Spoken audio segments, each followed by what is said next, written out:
मेरे प्यारे बच्चों, जो भी माध्यमिक जैक का तैयारी कर रहे हैं उन सारे बच्चों को मेरे तरफ से यह वीडियो डेडिकेट किया जाता है, खास करके वैसे समुदायों से जो किसी भी कोचिंग संस्था में जाकर अपनी तैयारी नहीं कर सकते हैं और आपको जाने की भी आवश्यकता नहीं पड़ेगी।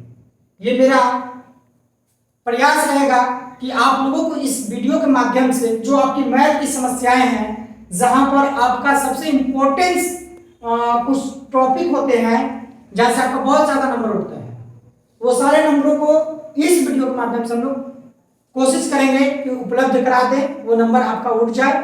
आप बिल्कुल बेसिक तरीके से, जैसे कि आप ऑफलाइन में पढ़ते हैं, उसी प्रकार से आप इस वीडियो के माध्यम से भी पढ़ पाएंगे। ये मेरा वादा है आप लोगों से। और मैं पुनः बोलता हूं कि यह वीडियो जो है वो गरीब बच्चों के लिए है, जो अपने घर में रहकर तैयारी कर पाते हैं, उनके माता पिता उस प्रकार से उनको कोचिंग संस्थाओं में नहीं भेज पाते हैं। खास करके मैं उन विद्यार्थियों के लिए यह वीडियो लेकर आया हूं। और जब तक आपका परीक्षा कंप्लीट नहीं हो जाता है, तब तक हमारी यह वीडियो आपको सुविधा प्रदान कराएगी। आप बेहिचक इस वीडियो पर बने रहें, आप अपनी समस्याओं को देखें। आज का जो टॉपिक हम लोगों का होगा वो है, आप बोर्ड पे देख रहे होंगे, त्रिकोणमिति का परिचय यानी ट्रिग्नोमेट्री। ट्रिग्नोमेट्री में होता क्या है, यानी त्रिकोण, तीन कोणा होना चाहिए।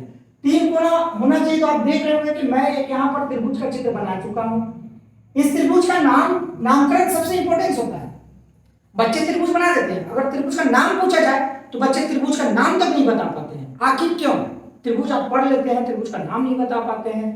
अगर इस त्रिभुज को देखा जाए और इसका नाम कोई आपसे पूछ दे तो आपको कुछ नहीं करना, आपको बोलना है त्रिभुज ए बी सी, यानी एंगल जहां पर बनता है वही आपका बीच में आता है। वो आपका एंगल जहां पे बना, यानी इस एंगल को बनाते हैं तो ये आपको लग रहा होगा समकोण त्रिभुज है। तो ये बी जो है आपको हमेशा ध्यान रखना है कि मिडिल पॉइंट पे रखना है। ये आपका त्रिभुज का नाम हो गया। अब आप त्रिभुज के बारे में समझ चुके हैं। अब त्रिभुज में होता क्या है, अभी आपको बताएंगे तीन कोणा होगा, देख रहे होंगे आप, एक कोणा यहाँ पे है, दूसरा हो गया, तीसरा कोणा हुआ। तो आपके सामने ए बी, बीसी और एसी, ये तीन चीज आपको दिख रहा होगा कि अगर हम देखते हैं तो एक भुजा, एक बाह जो है ए बी बनता है, दूसरा भुजा जो है वो बीसी बनता है और तीसरा भुजा एसी बनता है। अब आपके मन में चल रहा होगा ये ए बी क्या है, बीसी क्या है, एसी क्या है। अगर आप इस बिंदु को बहुत अच्छे से समझ जाते हैं तो निश्चित तौर पे इस क्वेश्चन को बनाना बहुत ही सरल हो जाएगा। अब हम लोग समझते हैं, कोई भी त्रिभुज जिसको हम लोग बनाते हैं वो जहां पे खड़ा होता है, यानी इसका जो एंगल बना था यहां से बना था, यानी ये आपका जो है बी से लेकर सी तक जो है वो आपका आधार हो जाता है। आधार यानी इसको हम लोग मेंशन बी से कर सकते हैं, बी पर बेस होता है। अब ये आपका बीसी क्या हो गया, आधार हो गया, यहां पे आप आधार लिख लिए। अब आपका आधार जहां पे होता है, ये ध्यान रखिएगा कि जहां पे आधार से जो एंगल उठता है सीधा बिल्कुल, वो आपका लंब होता है। यानी आप यहां पर इसको इस प्रकार से लंब लिख सकते हैं, इसको हम मेंशन पी से करते हैं, यानी पैरेलल। ए बी आपका क्या हो गया, लंब हो गया, इसको हम मेंशन पी से करते हैं और इसको मेंशन बी से करते हैं। अब आप ध्यान दीजिएगा, त्रिभुज का एक सबसे महत्वपूर्ण बात, जो आपका लंब होगा और आधार होगा, इसको बहुत ध्यान से समझिएगा। जो आपका लंब होगा और जो आधार होगा वो हमेशा आपका एक, यानी कर्ण से, कर्ण जो होगा वो अधिक होगा आपका लंब और आधार से। लंब और आधार जो होगा उससे अधिक हमेशा आपका कर्ण होगा, यानी बड़ी भुजा जो होगा वो हमेशा कर्ण होता है। इसको हम लिख देंगे कर्ण, इसको मेंशन करते हैं एस से। जो बातें मैं आपको बोल रहा हूं उसको भी आप नोट करते चले, ताकि अगर किसी प्रकार से लाइट की समस्या के कारण आपको न दिख पा रहा हो तो हमारी बातों को सुनकर आप नोट कर सकते हैं, आप लिख सकते हैं। ये मेरा त्रिभुज का पहचान हो गया। अगर आपको इतना पहचान है कि इसको पी कहते हैं, इसको बी कहते हैं, इसको एच कहते हैं, यानी जहां से आपकी भुजा तैयार होती है उनका नाम जानना आपको बहुत जरूरी है। अब आता है कि चलिए लंब, कर्ण, आधार, ये तीनों को हम जान गए, तो अब आगे हमारा सबसे महत्वपूर्ण क्या होता है। बच्चों आप बिल्कुल ध्यान दीजिएगा, एक पाइथागोरस प्रमेय का नियम कहा जाता है, पाइथागोरस प्रमेय का नियम कहा जाता है।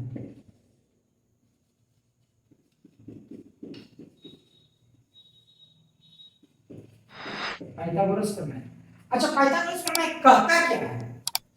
पाइथागोरस प्रमेय कहता है कि कर्ण को ब्रैकेट में ले लेते हैं, इसका स्क्वायर कर देते हैं और उसके बाद लंब का स्क्वायर प्लस आधार का स्क्वायर। पाइथागोरस प्रमेय क्या करता है? कर्ण का स्क्वायर इक्वल टू लंब का स्क्वायर प्लस आधार का स्क्वायर। अब हम लोग थोड़ा समझने का फिर से प्रयास करेंगे। कर्ण को देखिए हम मेंशन किए हैं, कर्ण को h से मेंशन किए हैं, तो आप यहां ऐसे भी तो लिख सकते हैं h का स्क्वायर प्लस p का स्क्वायर प्लस b का स्क्वायर। ये हो गया आपका पाइथागोरस प्रमेय। एक तरीका और इसको लिखने का है, इसको आप चाहिए तो इस तरह लिख सकते हैं h equal to root under p square plus b square. Finally आपका जो सूत्र या फॉर्मूला निकला है, ये आपका निकला h equal to p square plus b square. यानी हम लोग इस सूत्र को देखकर एक चीज समझ रहे हैं, या दिमाग में प्रश्न आ रहा होगा आप लोगों का भी कि तो क्या सर इसमें दो भुजा ही दिया जाता होगा, तब तो हम तीसरा भुजा निकालेंगे? ये मन में आपका सवाल आ रहा होगा। बिल्कुल आप सही सोच रहे हैं। जब भी आपको त्रिकोणमिति का क्वेश्चन मिलेगा, निश्चित तौर पे आपको लंब आधार दे दिया जाएगा, कर्ण ज्ञात करने बोल सकता है, या लंब कर्ण दे देगा आधार निकालने बोल सकता है, या कर्ण आधार दे देगा लंब निकालने बोलेगा। कहीं ना कहीं किसी न किसी एक भुजा को वो विलुप्त कर देगा, गायब कर देगा। और पहला काम हम लोगों का यही होगा कि जो भुजा हमारा विलुप्त है, नहीं दिया गया है, उसको निकालेंगे। और उसको निकालने के लिए आपको हर हाल में पाइथागोरस प्रमेय से गुजरना होगा। आपका एक फॉर्मूला हो गया h equal to p square plus b square. दूसरा फॉर्मूला आप यहीं पे कर सकते हैं, h अगर मान लीजिए दिया हुआ p निकालना है तो बस कुछ नहीं करना है, p को बाहर कर लीजिए, h को अंदर कर लीजिए, h स्क्वायर हो जाएगा। अब ध्यान दीजिएगा कि जब हम h निकाल रहे थे तो यहाँ पे प्लस था, तो p निकालने वक्त माइनस हो जाएगा और b स्क्वायर। ये आपको क्या दूसरा फॉर्मूला। अब तीसरा पाइथागोरस का एक फॉर्मूला होगा, जैसे h निकल गया p निकल गया, यानी h भी निकाल लिया p निकाल लिया, क्या आपको जो b का नहीं पड़ेगा? बिल्कुल पड़ेगा। तो b का फॉर्मूला क्या होगा? b का फॉर्मूला के अनुरूप लिखेंगे b equal to root under h square minus p square. ये आपका हो गया फॉर्मूला। अब ये तीनों फॉर्मूला आपके संज्ञान में आ गया, आप इसको अपने कॉपी पे नोट कर लिए। अब हम लोग इसमें समझने का कोशिश करते हैं कि अगर मान लिया जाए लंब था, कर्ण था, आधार था, ठीक है, ये सारा हमको पाइथागोरस का प्रमेय जो है, जो सूत्र है, इसको एक बार दो बार आप बनाइएगा, लिखिएगा, आपको समझ आएगा। और अगर मान लीजिए किसी भी प्रकार का आपके साथ इसमें कोई समस्या आ जाती है, आप बेहिचक हमारे YouTube चैनल जो है उसके कमेंट बॉक्स में जाके अपनी समस्याओं को लिखिए। नेक्स्ट वीडियो में आपकी समस्याओं का निदान कर दिखा दूंगा। और लाइव कभी क्लास अगर मैं लूंगा तो निश्चित तौर पे आप लोगों को इसका सूचना दे दूंगा। अब हम लोगों को नेक्स्ट आगे बढ़ना होगा कि अगर हम त्रिकोणमिति का परिचय करते हैं तो त्रिकोणमिति में क्या होता है? आप साइन थीटा सुनते होंगे, कॉस थीटा सुनते होंगे, टेन थीटा सुनते होंगे, कॉट, कोसेक और सेक, आप ये 6 चीजों का नाम सुनते होंगे। तो अब हम बोले साइन, कोस, टेन, अब थोड़ा कंफ्यूज आप करोगे, साइन कोस कैसे होगा, कैसे याद करें? तो उसके लिए एक छोटा सा ट्रिक्स मेरे पास है, आप लोग मेरे साथ कॉपी पर लिखें।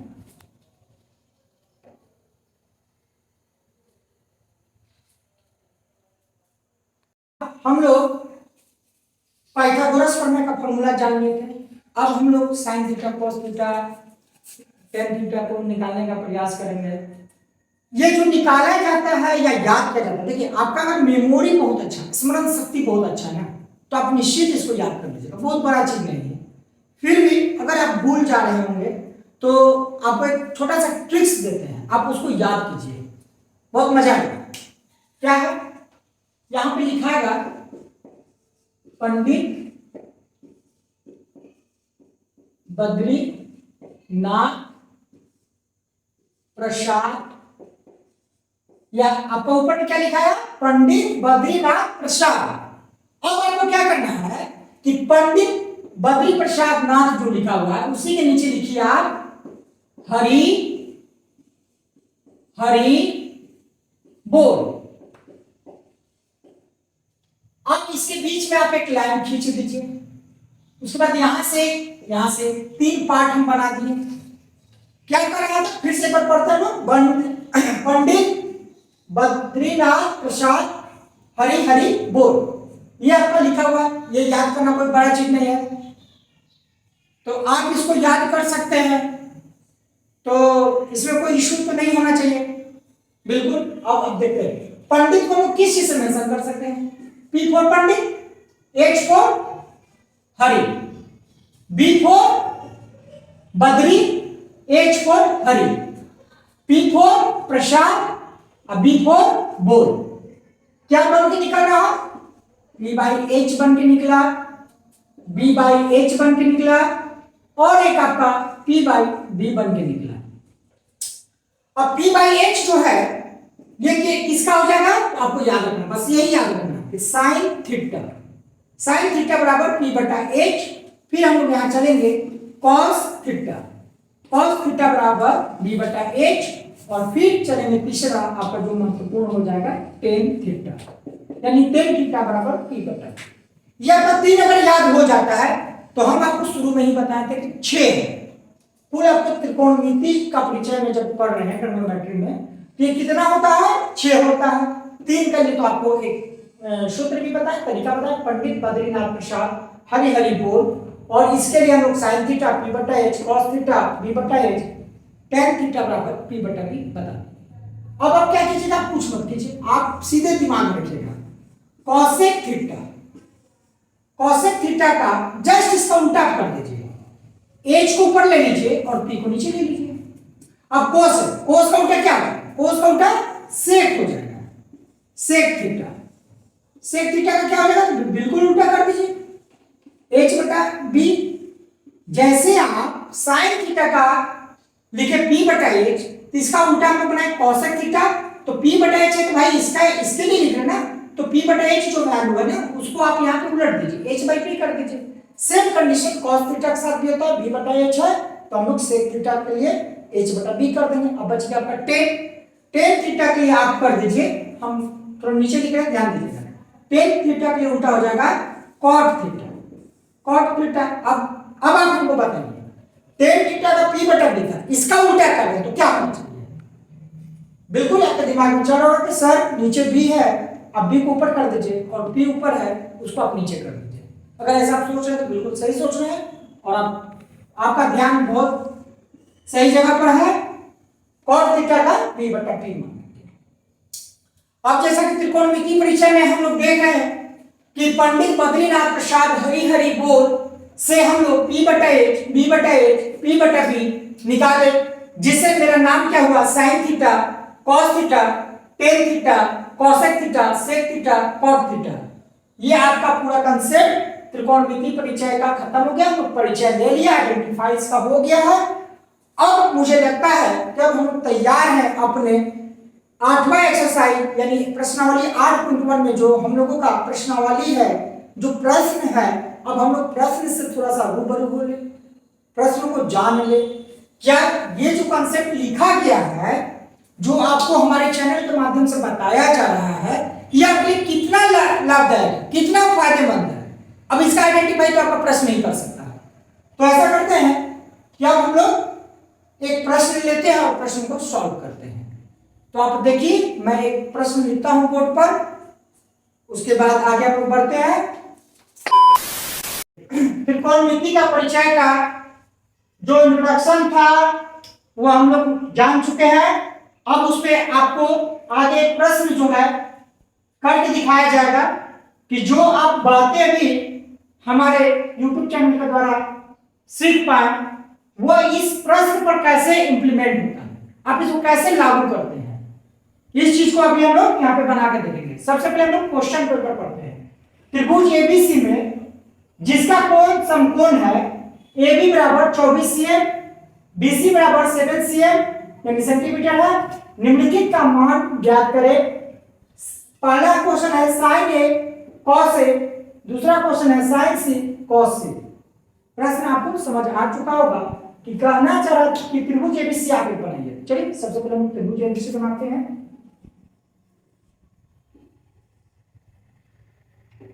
त्रिभुज एबीसी हम एक त्रिभुज बना दिए।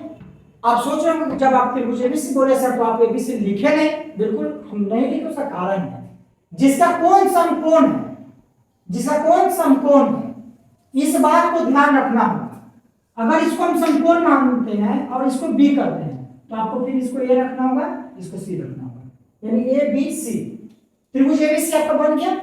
और क्या करा है, ए बी बराबर 24 सेंटीमीटर एक भुजा है। आप देख रहे होंगे कि ए बी का जो है ये भुजा का ए बी है, तो इसका जो माप दिया हुआ क्या है 24 सेंटीमीटर। आप यहाँ पे 24 सेंटीमीटर बिठा दें। और उसके बाद आप देखिए बीसी बराबर 7 सेंटीमीटर दिया गया है। अब आप देख रहे हो त्रिभुज में बीसी कहां, तो बीसी आपका नीचे में, यहाँ पे लिखिए आप 7 सेंटीमीटर। आपको याद आ रहा होगा कि जब हम लोग त्रिभुज बना रहे थे तो उसमें आपको बताए थे कि जो नीचे का बेस होता है, जो नीचे होता है उसको आधार बोलते हैं। आप इसको मेंशन बी से भी कर सकते हैं। जहां पर आपका त्रिभुज का भुजा खड़ा होता है उसको हम लोग लंब कहते हैं, जिसको हम लोग मेंशन पी से करेंगे। यानी अब इस त्रिभुज में आपके पास दो डाटा उपलब्ध हो गया, लंब और आधार। आपको सबसे पहले क्या करना है, उसमें भी आपको बताए थे कि आपको सबसे पहला काम करना होगा जो तीसरी भुजा विलुप्त भुजा है उसको ज्ञात करना होगा। तो तीसरी भुजा विलुप्त कौन सी है, आप बढ़िया समझिए। लंब यहाँ पे दिया हुआ है, आधार दिया हुआ, तीसरी भुजा कौन सा आपका विलुप्त है जो नहीं दिया गया है, वो है आपका कर्ण। कर्ण यानी आपको ज्ञात करना है कर्ण। कर्ण को हम किस चीज से मेंशन किए थे, एच से। तो एच यानी फिर हम लोग को ध्यान रखना होगा कि ये एच कहां से आएगा, ये आएगा आपका पाइथागोरस प्रमेय से। यानी सबसे पहला काम आपको क्या करना होगा, पाइथागोरस प्रमेय का प्रयोग करना होगा। पाइथागोरस प्रमेय क्या है, पाइथागोरस प्रमेय देखते हैं यहाँ पे। पाइथागोरस प्रमेय के रूप में हम लोग लिख सकते हैं, एच निकालना है तो H equal to P square plus B square, इस पर रूट चढ़ा दीजिए।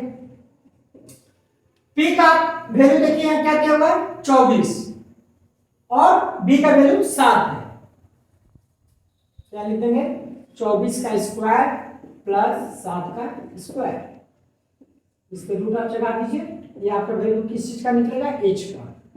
अच्छा बच्चों यहाँ पे एक बात ध्यान देने योग्य है, यह 24 का स्क्वायर है, बगल में 7 के स्क्वायर है, तो स्क्वायर होगा क्या, 24 का स्क्वायर को हम करेंगे क्या, कैसे निकलता है 24 का स्क्वायर।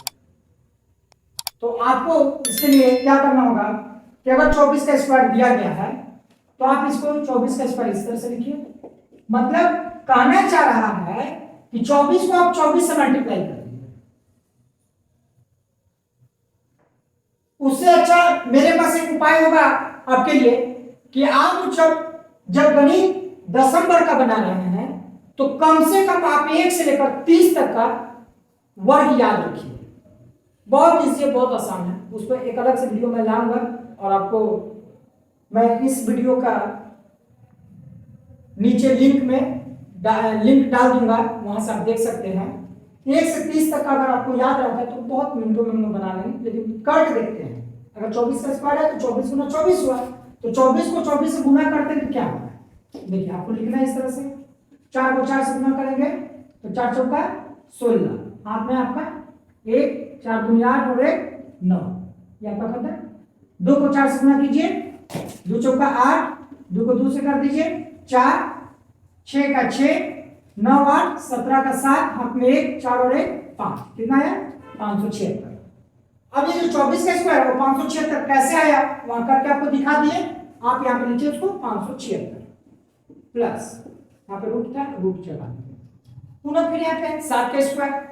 7 के स्क्वायर को क्या करेंगे, बिल्कुल आप समझ चुके हैं। 7 का स्क्वायर है सर, तो आप बोल रहे होंगे कि 7 को सर 2 बार लिख दीजिए, 7 गुना 7, एक अंक का है, कई अंक का है, 7 गुना 7 कर देंगे 7 7 49। यहाँ पे लाके हम 49 देंगे। अब आप यहाँ गलती मत कीजिएगा, जरा सा गलती होगा और आपका जो है एज बिल्कुल गलत तरीके से निकल जाएगा। तो हम क्या करेंगे, जो यहाँ पे आपका 24 का स्क्वायर किया 576 आया था, तो यहाँ पे 49 को आप ऐड कर दीजिए, जोड़ दीजिए। यहाँ 49 लिखिए, जोड़ देंगे। 9 4 15 का 5, हाथ में 1, 7 4 11, 1 12, 12 का 2, हाथ में 1, 5 और 1 6, कितना है 625। तो यहाँ लिखेंगे 6√625। अब आपको क्या करना है, एज जो है √625 आ गया, और √625 आया तो आपके मन में चला होगा √625 का मान क्या होता है। अब इसको आप कैसे निकालिएगा, कोई अंक ऐसा जिसका मल्टीप्लाई करने से आपका 625 आ जाए, या फिर आप इसको निकालने का तरीका जानना चाहते हैं कि मैं इसको हम कैसे निकाल सकते हैं।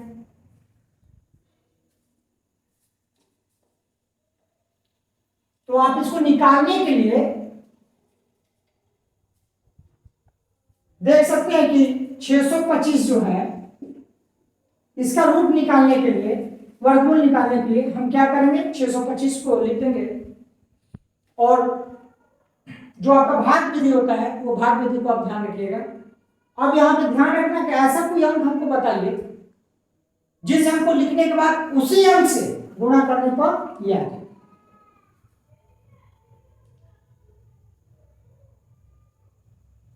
अब एक चीज ध्यान दीजिए, ये आपका जो है विषम संख्या में है, सम नहीं है, विषम है, यानी तीन अंक है, 6 2 5 है।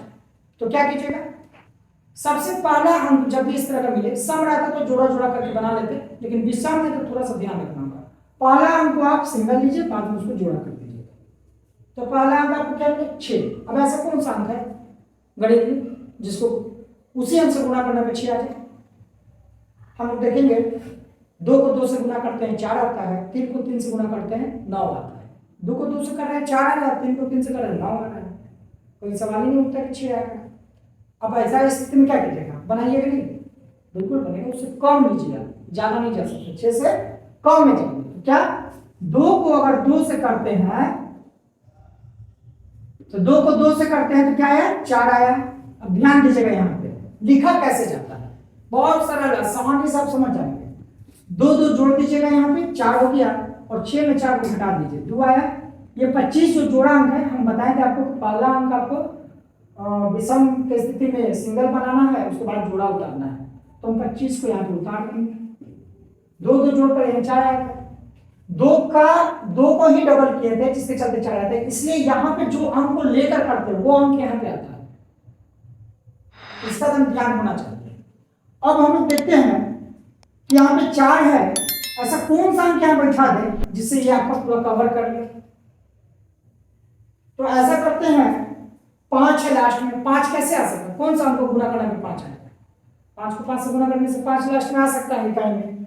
चलिए 5 बैठाते इसमें, 5 गुना 5 वो पढ़ते हैं तो 25 का 5 हाथ में 2, 5 चौका 20, 20 और कैरी जो हाथ में 2 बचा हुआ था उसको जोड़ देंगे, कितना आ जाएगा।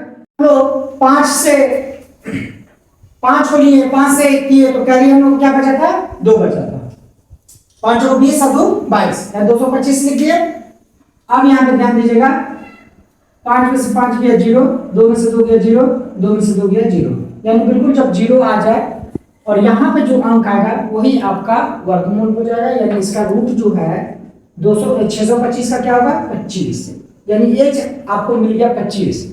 आप देखिए यहाँ पे लंब आपका 24 दिया हुआ था, आधार आपका 7 दिया हुआ था, और कर्ण क्या हुआ, कर्ण कितना है 25, ये हो गया।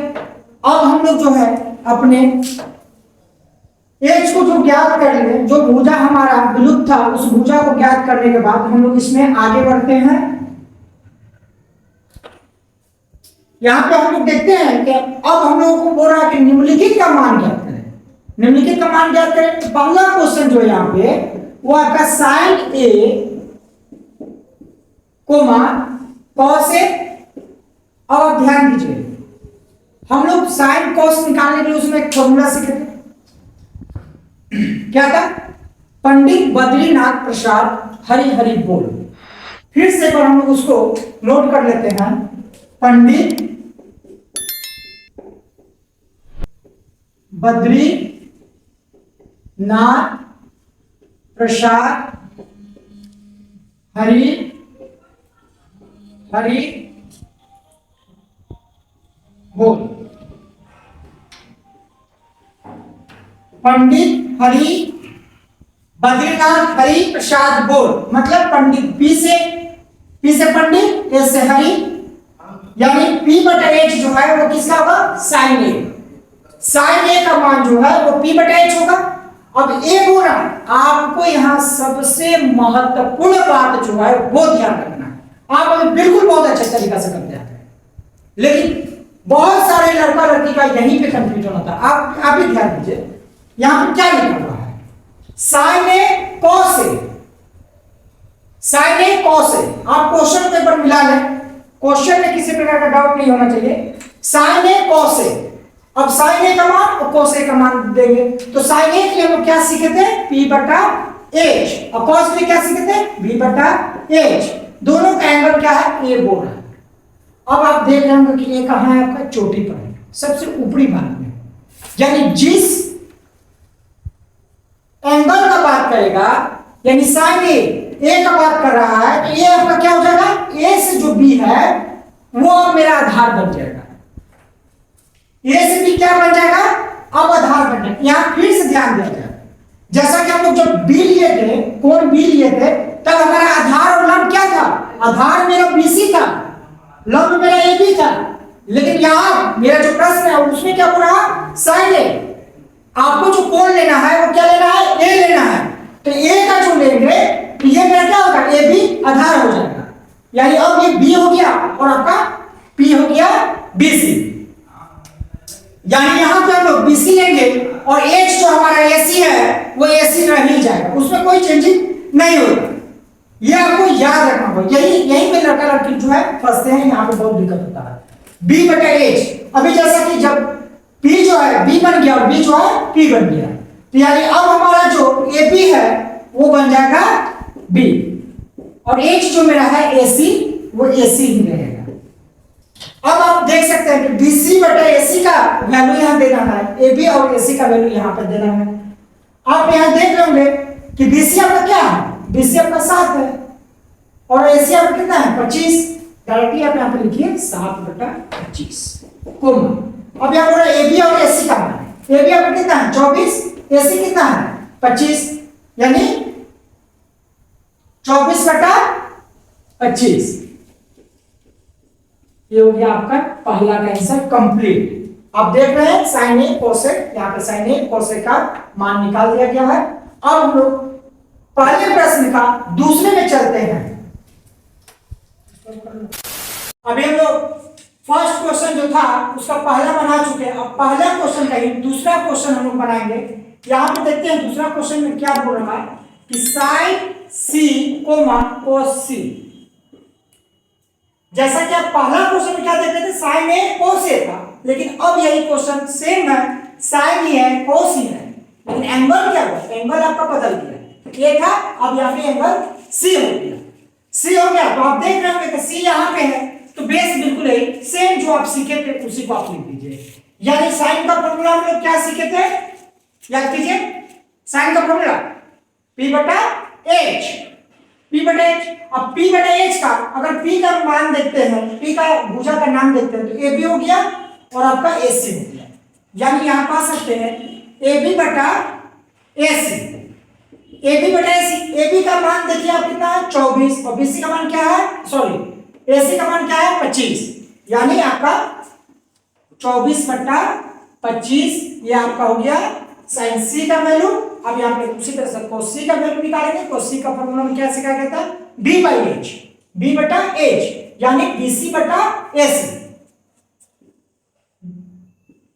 BC बटा AC। अब BC और AC का वैल्यू देख लेते हैं।